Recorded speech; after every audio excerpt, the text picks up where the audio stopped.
नमस्कार प्रेक्षकांनो, सावळ्याची जणू सावळी या मालिकेच्या येणाऱ्या भागामध्ये जबरदस्त असा ट्विस्ट येणार आहे. तर प्रेक्षकांनो, आपण बघितलं सदाशिवला पकडण्यासाठी इथे सावळी आणि सारंग दोघेही खूपच जास्त प्रयत्न करत असतात आणि त्यांच्या सोबतीला देवा आणि बबलू हे दोघे जण सावळीसारखे उभे असतात. पण प्रेक्षकांनो, सदाशिव पळून गेलेला आहे. ऐश्वर्याने सांगितलेलं असतं की सावळी आणि सारंग यांच्या हाती लागायचं नाही, म्हणूनच आता सदाशिव गायब झालेला आहे. पण प्रेक्षकांनो, सदाशिवला पकडून देण्यामध्ये आता महत्त्वाची मदत करणार आहे तो म्हणजे राजकुमार. राजकुमारने सदाशिवचा फोटो बघितल्यानंतर त्याने सारंगला सांगितलेलं असतं की हा माणूस खूपच जास्त टोप्या लावतो. याने मला स्वतःला 1,00,000 रुपयांसाठी टोपी लावलेली आहे. तो जर मला फसवू शकतो तर तो कुणालाही फसवू शकतो, हे आता राजकुमारने सांगितलेलं असतं. तेव्हा सारंग म्हणतो, दादा तू ह्याला पकडण्यामध्ये आमची मदत करू शकतोस का? कुठे असेल हा? तेव्हा इथे राजकुमार म्हणतो की त्यासाठी मला माझ्या सर्कलमध्ये जावं लागेल, पण मला माहिती लगेच मिळू शकते. तेव्हा सावळी म्हणते, सर्कलमध्ये जायचं असेल तर तुम्ही तसं काही करू नका. सदाशिव नाही पकडला गेला तरीसुद्धा चालेल. तेव्हा इथे राजकुमार म्हणतो, हे बघा, मला माहिती आहे तुम्हाला कसली काळजी वाटते. मी सर्कलमध्ये फक्त त्याची माहिती काढायला जाईन. मी त्या सर्कलमध्ये पुन्हा सामील होणार नाही, असा शब्द राजकुमारने दिलेला असतो. आणि प्रेक्षकांनो, त्याचा फायदा असा होतो की सदाशिव कुठे आहे हे आता राजकुमारने शोधून काढलेलं असतं. आणि म्हणूनच येणाऱ्या भागामध्ये इथे आता राजकुमारने सदाशिवला पकडून देताच तिलोत्तमाचं मन जिंकलेलं असतं. आणि त्यानंतर तिलोत्तमाने राजकुमारला पुन्हा एकदा आपल्या कंपनीमध्ये आता जॉईन व्हायला सांगितलेलं असतं. त्याचबरोबर प्रेक्षकांनो, एका बाजूला देवा आणि सावळी दोघेजण आसनगावला गेलेले असतात आणि आसनगावला गेलेल्या देवाला खूप मोठं सत्य समजलेलं असतं.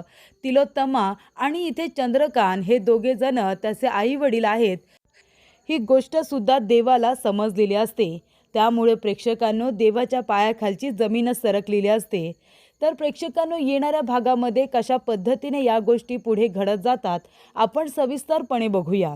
तर प्रेक्षकांनो, इथे आता देवाला असं माहीत असतं की तो अनाथ आश्रमामध्ये लहानाचा मोठा झाला आहे आणि अनाथ आश्रममध्ये असणारे जे काका आहेत, यशवंत काका, त्यांनी देवाला आईची, वडिलांची, दोघांची सुद्धा माया दिली, लहानाचं मोठं केलं आणि भीक वगैरे मागायला लावली नाही.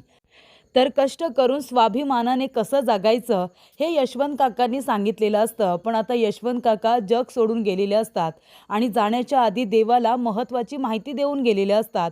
देवाला सांगितलेलं असतं की तुझ्या आईवडिलांचा ॲक्सिडेंट इथे एका जंगलामध्ये झाला होता.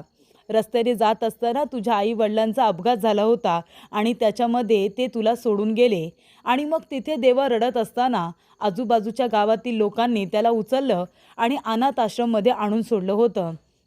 तर आसम गावामध्ये गेल्यानंतर तेथील मोठी माणसं तुला काहीतरी माहिती देऊ शकतात तुझ्या आईवडिलांविषयी, तेव्हा तू तिथे जा, असं त्याला सांगण्यात आलेलं असतं. यशवंत काकांनी जाता जाता महत्त्वाची माहिती दिलेली असते. तेव्हा देवा म्हणतो की सावळी, तू येशील का माझ्याबरोबर? सिस्टर, तू जर माझ्याबरोबर आलीस तर तिथे जायला मलासुद्धा धीर मिळेल आणि मी माझ्या आईवडिलांविषयी त्या लोकांना विचारू शकतो. सावळी म्हणते, देवा दादा, मी तुमच्याबरोबर नक्की येईन. आपण लवकरात लवकर इथे आता त्या गावामध्ये जाऊया. आसनगावमध्ये जर तुम्हाला तुमचे आईवडील मिळाले किंवा त्यांच्याविषयी काही समजलं तर नक्की ते कोण होते ते तरी तुम्हाला कळेल ना? तेव्हा देवा म्हणतो, बरोबर बोलते सिस्टर, आपण तिथे जाऊ, त्याच्याविषयी माहिती मिळू. तेव्हा इथे सावळी आता देवाबरोबर जायला तयार होते, पण ती सारंगची परवानगी घेणार असते. त्यानंतर प्रेक्षकांनो, एका बाजूला इथे आता सावळी मदत करणार असते देवाची, तर एका बाजूला राजकुमार, सावळी आणि सारंग त्याचबरोबर पोलिसांची सुद्धा मदत करणार असतो सदाशिवला पकडण्यामध्ये. सदाशिवने सावळीवरती हल्ला केला, त्यानंतर सारंगवरती हल्ला केला, त्यांना फसवण्याचा प्रयत्न केला, कंपनीला लॉस व्हावा यासाठी त्याने प्रयत्न केले. ही गोष्ट राजकुमारला अजिबात आवडलेली नसते. त्यामुळे राजकुमार लगेचच इथे दिलेला शब्द पूर्ण करतो, आपल्या सर्कलमध्ये फोन करतो, त्या काही लोकांना जाऊन भेटतो आणि सदाशिवबद्दल कुणाला काही माहिती आहे का हे आता विचारतो. त्याचं सर्कल इतकं मोठं असतं की त्याला लगेचच कळतं सदाशिव कुठे आहे. आणि आता इथे देवाला वगैरे सांगून इथे आता राजकुमार बरोबर जाऊन आता सदाशिवला पकडतो. त्याच्याबरोबर आता सगळेजण असतात, पण सदाशिवला पकडून इथे राजकुमारने सगळ्यांच्या समोर आता सादर केलेलं असतं. त्यामुळे एवढा मोठा गुन्हेगार सापडलेला असतो. तेव्हा प्रेक्षकांनो, इथे आता सगळ्यांना राजकुमारचा खूपच हेवा वाटतो की सदाशिवला पकडण्यामध्ये त्याने मदत केलेली असते. ह्या वेळेला त्याने सर्कलचा उपयोग एका गुन्हेगाराला पकडण्यासाठी केलेला असतो, जो त्याच्या कुटुंबाच्या जीवावरती उठलेला असतो. त्यामुळे प्रेक्षकांनो, तिलोत्तमाला खूपच जास्त आनंद होतो. तिलोत्तमाला वाटत असतं की आता राजकुमार सुधारलाय, म्हणजे तो आपल्या कुटुंबाची काळजी करायला लागलाय. आपल्या कुटुंबातील लोकांच्या जीवावरती उठलेल्या सदाशिवला त्याने पकडण्यासाठी खूप मेहनत घेतली. त्यामुळे इथे सदाशिवला पकडल्यानंतर राजकुमारने तिलोत्तमाचा विश्वास संपादन केलेला असतो आणि त्यामुळे तिलोत्तमाने एक महत्त्वाचा निर्णय घेतलेला असतो. तिलोत्तमाने राजकुमारला सांगितलेलं असतं की तू एका बाजूला गॅरेज सुरू केलेलं आहेस ना, ते गॅरेज तसंच सुरू ठेव, पण तू आता कंपनीमध्ये सुद्धा जॉईन हो. कंपनीमध्ये तू काम करायचं, पण एक गोष्ट लक्षात ठेवायची, तू सुधारलायस म्हणून मी तुझ्यावरती विश्वास ठेवते. जर पुन्हा या विश्वासाला तडा गेला तर विसरून जा की मी कधी आयुष्यात तुझं तोंड तरी बघेन, असं प्रेक्षकांनो तिलोत्तमाने सांगितलेलं असतं. तेव्हा अमृता, चंद्रकांतला, सावळी, सारंगला खूपच जास्त आनंद होतो की राजकुमारला पुन्हा एकदा कंपनीमध्ये यायला सांगितलेलं असतं. त्यानंतर प्रेक्षकांनो, इथे आता सावळी सारंगला सांगते की देवादादांबरोबर मला आसनगावमध्ये जायचं आहे. त्यांना थोडी मदतीची गरज आहे. हे बघा, त्यांना दुसरं कुणीच नाही आहे हो. मी त्यांना बहिणीसारखी आहे, म्हणून त्यांनी माझ्याकडे काहीतरी मागितलं आहे, तर मी त्यांच्याबरोबर जाऊ का? तेव्हा सारंग म्हणतो, सावळी तू नक्की जा. तो तुझा भाऊ आहे, त्याला जर तुझी गरज आहे तर तू गेलं पाहिजे.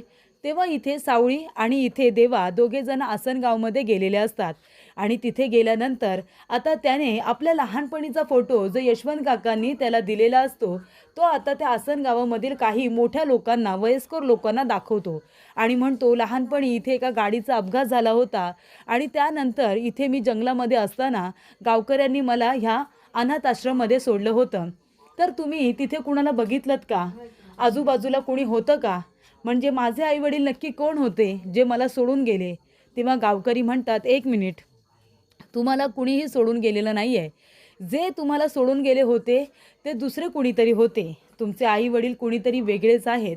तेव्हा प्रेक्षकांनो, ते लोक नक्की कोण होते? तर त्यांचं नाव होतं तिलोत्तमा आणि चंद्रकांत. या दोघांची नावं आम्ही ऐकली होती आणि इथे एक अपघात तर नक्कीच झाला होता, पण त्यांनी त्यांच्याबरोबर एका मुलाला नेलं होतं आणि देवा तिथेच राहिला होता. देवा तिथे रडत होता. ही बातमी गावकऱ्यांना नंतर समजली होती. जेव्हा इथे तो ॲक्सिडेंट घडला होता, तो अपघात घडला होता, तेव्हा तिलोत्तमाचा आणि चंद्रकांत काकांचा एक फोटो त्या लोकांकडे होता आणि ज्या लोकांनी आता देवाला त्या अनाथ आश्रममध्ये सोडलं होतं, त्या ठिकाणी तो फोटो त्यांना मिळाला होता आणि तो त्या लोकांनी जपून ठेवला होता. पुरावा म्हणून तोच फोटो देवाला दाखवण्यात आला. तेव्हा प्रेक्षकांनो, आसन गावामध्ये गेल्यानंतर इथे देवाला समजलेलं असतं की तिलोत्तमा आणि चंद्रकांत हेच त्याचे आई वडील आहेत. तेव्हा देवा आणि सावळी दोघांना सुद्धा खूप मोठा धक्का बसलेला असतो जेव्हा त्यांना कळतं की देवा हा तिलोत्तमाचा मुलगा आहे.